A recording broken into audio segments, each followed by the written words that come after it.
আজকে বানাবো বাজারের মতো মুচমুচে স্প্রিং রোল। তবে স্প্রিং রোল বানাতে এই যে সিডগুলো ব্যবহার হয়, এই সিডগুলো বাড়িতে কিভাবে বানাবে তার রেসিপিটা আজকে শেয়ার করব।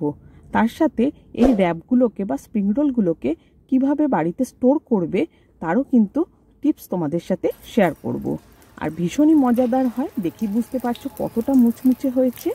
তাহলে চলো দেরি না করে শুরু করি আজকের রেসিপিটা, স্প্রিং রোলের রেসিপি। স্প্রিং রোল বানাতে যেই পুরটা লাগবে সেই পুরটা প্রথমে বানিয়ে নেব। প্রথমে ফ্রাইং প্যানে তেল গরম করে নিতে হবে, তার মধ্যে দিয়ে দেব কিছুটা কুচনো পেঁয়াজ। কুচনো পেঁয়াজগুলোকে 1 থেকে 2 মিনিট ভাজবো। যখনই একটা বেশ সুন্দর গন্ধ বেরোতে থাকবে ঠিক সেই মুহূর্তে দিয়ে দেব কিছুটা কুচিয়ে রাখা আদা আর রসুন। এই আদা, রসুন আর পেঁয়াজটা আবারও আমি ভালো করে একটু ভেজে নেব। যতক্ষণ ভাজতে হবে যতক্ষণ না কাঁচা গন্ধটা চলে যাচ্ছে। বেশ 2 থেকে 3 মিনিট ভাজার পরে দেখবে একটা সুন্দর গন্ধ বেরোচ্ছে। আর ঠিক সেই সময় আমি এতে দিয়ে দেব কেটে রাখা সবজি কুচিগুলোকে। এখানে দিয়েছি বাঁধাকপি, ক্যাপসিকাম, গাজর আর দিয়ে দেব কিছুটা লঙ্কা। লঙ্কা কুচি দেওয়ার পরে এর মধ্যে দিয়ে দেব কিছুটা নুন। নুনের পরে দিয়ে দেব কিছুটা গোলমরিচের গুঁড়ো। তবে যারা ঝাল কম খাও তারা কিন্তু গোলমরিচের গুঁড়োটাকে স্কিপ করতে পারো। সমস্ত উপকরণগুলোকে একসাথে ভালো করে একটু ভেজে নিয়ে ওর মধ্যে দিয়ে দেব কুচনো চিকেনের কুচিগুলোকে। এবার আমি এর মধ্যে দিয়ে দেব সামান্য নুন, দিয়ে দেব লঙ্কার গুঁড়ো আর দিয়ে দেব এর মধ্যে হলুদ গুঁড়ো। তবে যারা ভাববে এখানে ভেজ খাবো তারা কিন্তু চিকেনটাকে পুরোপুরি অ্যাভয়েড করতে পারো। চিকেনের পরিবর্তে পনির দিলে কিন্তু বেশ লাগবে খেতে। এরই মাঝে দিয়ে দিচ্ছি একটা টমেটো। দিয়ে সমস্ত উপকরণগুলোকে একটু ভালো করে মিক্স করে নিতে হবে আর একটু ভাজা ভাজা করে নিতে হবে। চিকেনগুলো বেশ দলা দলা পাকিয়ে যাবে। খুন্তির মাথা দিয়ে এগুলোকে ভেঙে বেশ ঝুড়ো ঝুড়ো করে নেব। দিয়ে কিছুক্ষণ বাদে এটাকে আমি ঢাকনা লাগিয়ে রেখে দেব 2 থেকে 3 মিনিটের জন্য। একটু 2-3 মিনিট পরে আমি তোমাদেরকে খুলে দেখাচ্ছি। অনেকটা জল ছেড়েছে। এবার আমি এতে দিয়ে দেব চিকেন মশলা। এটাও কিন্তু অপশনাল, এর পরিবর্তে কিন্তু তন্দুরি মশলা বা কাবাব মশলা এই সমস্ত মশলাও ব্যবহার করা যেতে পারে। এবার আমি যতক্ষণে জলটা টেনে নিচ্ছে ঠিক ততক্ষণ ভাজা ভাজা করে নেব। মোটামুটি 4 থেকে 5 মিনিট হাই ফ্লেমে আমি এটাকে নাড়াচাড়া করেছি। আর তাতে দেখো কতটা জল শুকিয়ে গেছে। ব্যাস, আর বেশি নাড়াচাড়া করব না। রেডি হয়ে গেছে কিন্তু আমার স্প্রিং রোলের ভেতরের পুরটা। এটাকে এবার আমি একটু ঠান্ডা হতে দেব। ততক্ষণে আমি বানিয়ে নেব সিড, মানে স্প্রিং রোলের যে সিডটা হয় সেটা। এর জন্য কি কি লাগছে, এর জন্য প্রথমে দিয়ে দিচ্ছি 1 কাপ আমি কর্নফ্লাওয়ার। বাড়িতে থাকা যে কোনো কাপ নিয়ে মেজারমেন্টটা করতে পারো। আর দিয়ে দেব 1/2 কাপ ময়দা। এবারে আমি এর মধ্যে দিয়ে দেব একটু স্বাদ মতো নুন। মোটামুটি আমি এই রেসিওতে 1/4 টিস্পুনের মতো এখানে নুন ব্যবহার করেছি। সমস্ত উপকরণগুলোকে একসাথে একটু ভালো করে মিশিয়ে নেব।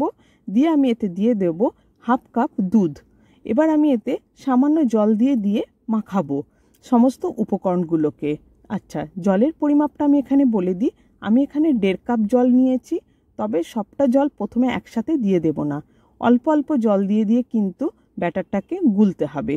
এবার দেখো লাস্টে আমি সব জলটা আমি দিয়ে দেব এখন। দিয়ে ব্যাটারটাকে খুব ভালোভাবে গুলে নেব। আচ্ছা, যারা ভাববে একটু লাম্পস থেকে গেছে তারা কিন্তু আমার মতো ছাঁকনি দিয়ে একটু ছেঁকে নেবে, কারণ সিডটার মধ্যে কিন্তু কোনো প্রকারের লাম্পস যাতে না থাকে। চলো, রেডি হয়ে গেছে আমার কিন্তু এই স্প্রিং রোলের সিড বানানোর ব্যাটারটা। এবার আমি এটাকে মিনিট 5 জন্য একটুখানি রেস্ট হতে দেব। অন্যদিকে আমি ফ্রাইং প্যানটাকে বসিয়ে দিয়েছি গরম হতে। আচ্ছা, এখানে একটা ছোট টিপস দিয়ে রাখি, ফ্রাইং প্যান কিন্তু অবশ্যই গরম করে নিতে হবে। দিয়ে এইভাবে ব্যাটারটাকে ঢেলে বাকি যে এক্সট্রা ব্যাটারটা থাকবে সেটা জগের মধ্যে আবার আমি ঢেলে রেখে দিচ্ছি। এবার আমি আস্তে আস্তে এটাকে হতে দেব। মোটামুটি মিডিয়াম ফ্লেমে এটাকে আমি 2 থেকে 3 মিনিটের জন্য রাখবো। কিন্তু তারই মাঝে দেখবে বেশ ফ্রাইং প্যান থেকে কিন্তু সিডটা আস্তে আস্তে ছাড়তে শুরু করে দিয়েছে। সিড যত কুক হতে থাকবে তত কিন্তু ফ্রাইং প্যান থেকে ছাড়বে। আর এইভাবে খুন্তি দিয়ে আলতোভাবে যখনই তুলবে দেখবে উঠে আসবে ফ্রাইং প্যান থেকে। এবার আমি দেখো এটা রেডি হয়ে গেছে। আস্তে আস্তে করে আমি ফ্রাইং প্যান থেকে তুলে ফেলছি। দেখো কি সুন্দর উঠে গেল। এবার আমি সিডটাকে রেখে দেবো একটা প্লেটের ওপরে।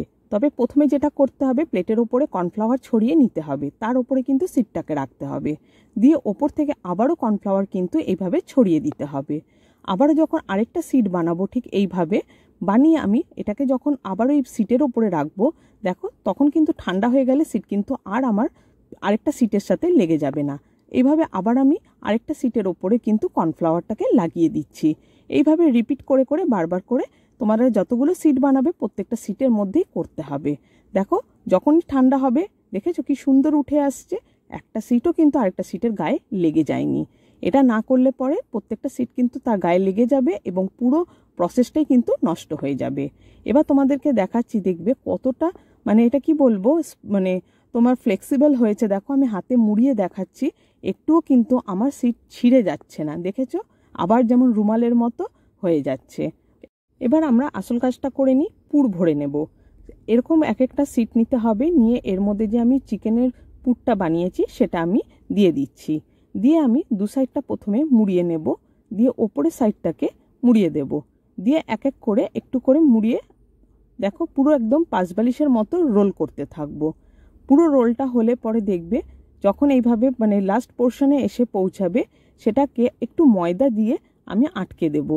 প্রথমে আমি একটু মাথাটা মুড়িয়ে নিচ্ছি, দিয়ে আমি এই মাথাটার গায়ে লাগিয়ে দেব একটুখানি গুলে রাখা ময়দা।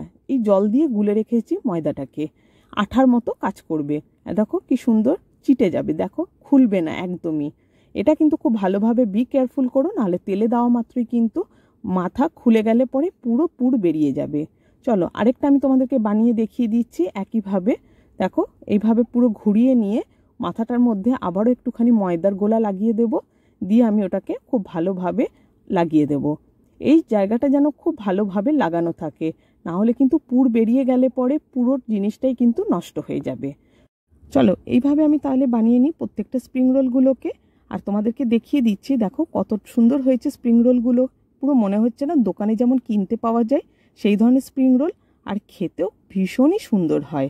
চলো তেল আমার পুরো আমি গরম করে নিয়েছি, আর এর মধ্যে দিয়ে দিচ্ছি স্প্রিং রোলটা।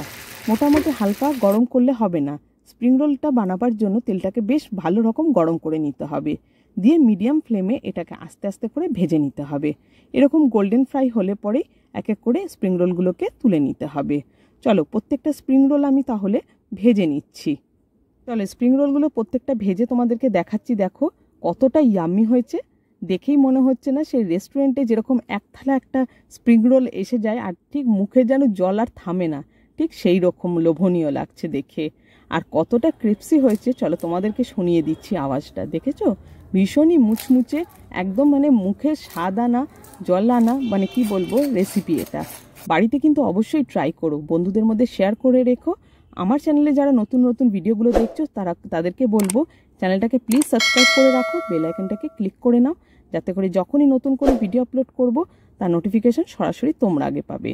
তাহলে ব্লগটা আমি আজকে এখানেই শেষ করছি। নতুন একটা ব্লগে নতুন একটা রেসিপি নিয়ে খুব শিগগিরই তোমাদের সাথে আবার দেখা হবে। টাটা।